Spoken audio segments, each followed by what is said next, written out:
ሳሳውን ያሳመነ ወንድ ተኝታለች ብሉኝ ወይ በዛው የሆነ ነገር ልታደርገው ይሆናል። ምን ይታወቃል? አንቺ ጸጥ ብላ እኮ አይተሽልኝ እዛ ጊዜ ሐኪም ቤት የገባ ጊዜ ጸጥ እንድታኝታ በዛው ፍራንኳን ትጀምራለች ዛሩ እንዴ። ኧረ ቪዲዮ መቼ ከፍታ ሀቢብቴ እሷ አይምሮ አላት ላይ ብላ ያተኛ ካራክተር ናቃለ ከንፈሯን ሲነካ ነበር። የሁለታው ቪዲዮ እኮ 10 ጊዜ ሳላየው አልቀርም እኔ።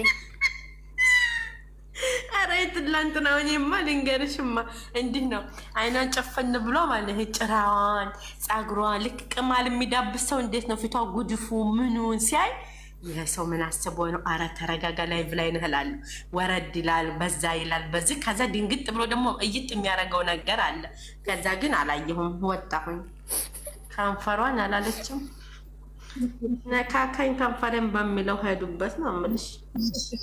ኧረ ከንፈሯን ራሱ ወይ ከንፈሯን ራሱ እንዴት እንደተከው ለነገሩ እሷስ ሀብጋራ ቪዲዮ ሀብጋራ እሷስ እንትን ያደረገችው ጊዜሳ ፍራንክ ያደረገችው ጊዜ ስማ አፍንጫው ሳይቀረው አይኑ ሳይቀረው ምኑ የቀራት አንድ ነገር ብቻ ነው። እሱን ደግሞ ከቪዲዮ በኋላ ሆኖ ይሆናል። እሱ ነው አይኑ አልቀር እንደ ዝንጀሮ እናሳ ልክ እንደ እናት እንዴት ነው የልጇን ቅማል ጸጉሯን እንደምደባብሳት ትላንትና እኮ የነኚህ ፍቅር ጭንቅላ ወገን ግን እኮ ልንገራቸው ቻናላቸው ቅምርምር ነው። እውነት እንደዚህ አይነት ቪዲዮ ነው የሚወደው። ቶሎ አደገላቸው።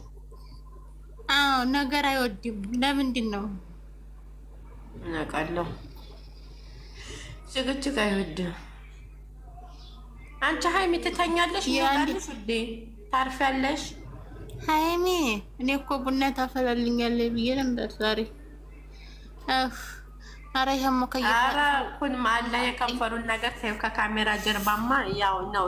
ለዛ ብዬ ነው እኔ ያው በምስጢር ነው። አሁንም ሸቀ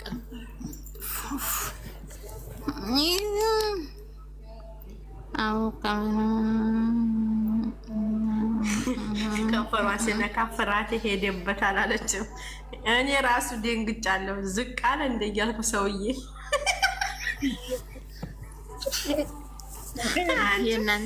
ለምን መሰለሽ ሰዓድ ለምን መሰለሽ እኔ የደነገርኩት እንደዚህ ሰርፕራይዝ ያደርጋት ሁልጊዜ ከጉንጯና ከግንባሯ ሌላ ስሟት አያውቅም። ትላንትና ላይቭ ላይ ተመስጦ ቢስመው ከባድ ነው።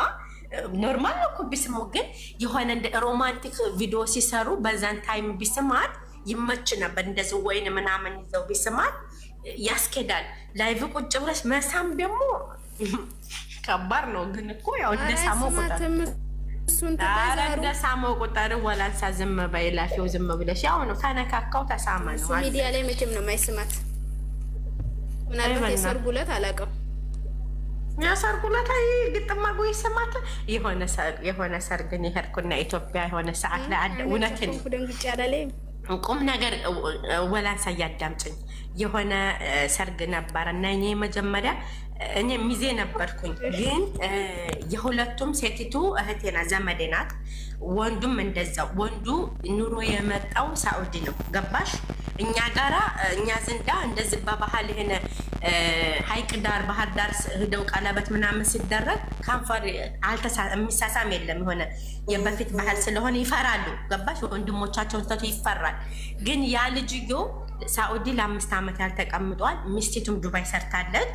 ከዛ ሄዱ። እኔ ወደዚህ ሀገር ልመጣ ሰሞን ነው የተጋቡት እና ሁለቱም ከሳኡዲም ከዱባይም ሂደው ነው የተጋቡት። ኦልሬዲ 5 ዓመት 4 ዓመት መቀመጥ ማለት ትንሽ የውጭን ስልጠና ይዘው ነው የሄዱት እና ያልተጠበቀ ነገር ነው። ከዛ ኬክ አለ፣ ቀለበቱ አለ፣ ድግሱ አለቀ እና ማታ ወደ ባህር ዳር ሀይቅ ዳር ሄርን ማለት ነው። ሁላችንም በአንድ መኪና፣ ሚዜው የብቻ፣ ሙሽራ የብቻ፣ አጃቢ የብቻ ሄርን እና እዛ ነው የሚያደርግላት ቀለበት እዛ ሲሰካላት እናቴ ማንም አልጠበቀም። ወንድሞቹ ቤተሰቦቹ እየሷማሉ ወስዶ ገጠም ማርቆን ፍራንስ ሰው ሁሉም አፋፉን ይዞ እኔ ራሱ ደንግጫለሁ። እውነቴን ነው። ምክንያት አልተለመድም። ከዛ በፊት አይሽ የሆነ ከንፈር ስትስሚ እንደ ፋራ ነው የምትታየው። እሱ ግን እናንተ ወስዶ ከንፈሯ ከውን ያለች ባይደርቀሽ አትቀሪ። ከዛም እናቴ ማን ያጨብጭብ ማን ደስ ይበለው። ወዬ አብርሃም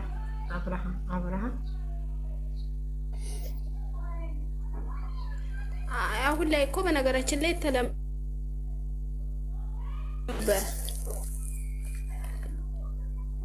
ወየው ነሽ እና ምን ላይ ነበር የቆምኩት? የቆምሽበትም ጠፋሽ እንዴ?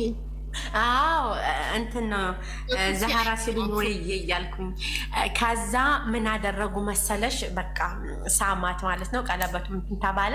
ከዛ ምን መጣልሽ? የኛ የገጠር ሰው ታውቂያለሽ፣ ሹክሹካ ይወዱ የለ ወንዴ አንቺ ሳማት እኮ እኔ ተሳቀቁ። ከዛም ወዲህ ያለው ቤታችን እስከምትስ መኪና መንሾካሾክ ሳማት እኮ ደነገጠች እኮ እንዴ። በቃ ፋሽን ሆኖ ወግ ብቻ አሁን ተለምዷል። የዛን ሰዓት አልተለመደም። ገባሽ? ከ6 ዓመት በፊት አልተለመደም።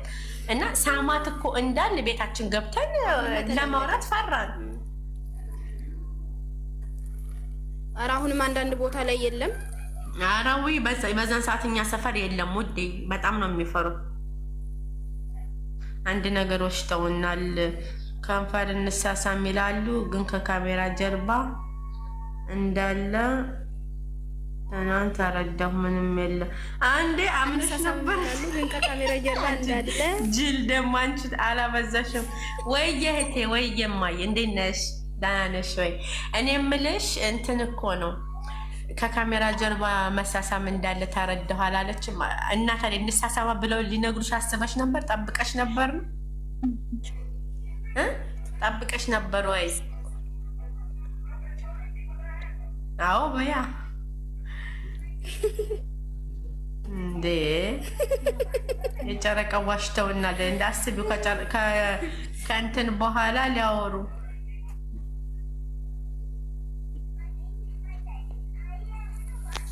ከምንድን በኋላ ሊያወሩ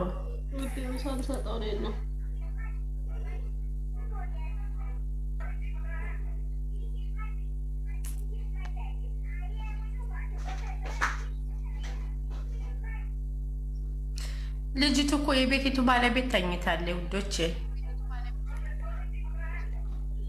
ስሚ ምንም እኮ የለም የሚሉት ታዲያ እንሳሳምም ማለት አይደለም። መሳሳም እኮ ኖርማል ነው። ፍቅረኛሞች አይደሉም? ምንም የለም ማለት አብሮ መኝታ ነው። ምንም የለም ያሉት እንጂ መጋመጥ እኮ ያለ ነው። ይጋመጡ፣ ቀላል ይጋመጣሉ። ስልኩን የሰጣት ጊዜ ግን አልተሳሳሙ። ኧረ ዝም በይ። እንትን ኤዲት እኮ የሚደረግ ነገር አለ ውዴ። ካሜራ ኤዲት አድርገሽ አይደል አሁን አንቺ የምትለቂ የሆነ ነገር ስትለቂ ሳይደርጋለ እና ኤዲት ተደርጎ ቀላል ግምት እኮ ነው እናቴ። እንዴ የፈረንጅ ከንፈር የመሰለ ተገኝቶ በአሁኑ ሰዓት አይን አይኑን እያየሁ መቀመጥ ራሱ ደብሮኛል ነው የሚለው።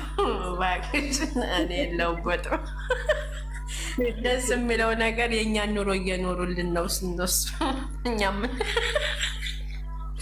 እኛም መኖር የምንፈልገውን ህይወት እኛ እያናኗርን ነው፣ እነሱ እየኖሩ ነው። እና እኛ አሁን መሆን የምንፈልገውን እነሱ እየሆኑልን ነው። ስለዚህ እነሱን እያየሽ እኔ ሆንኩኝ እያልሽ መጽናናት አለብሽ።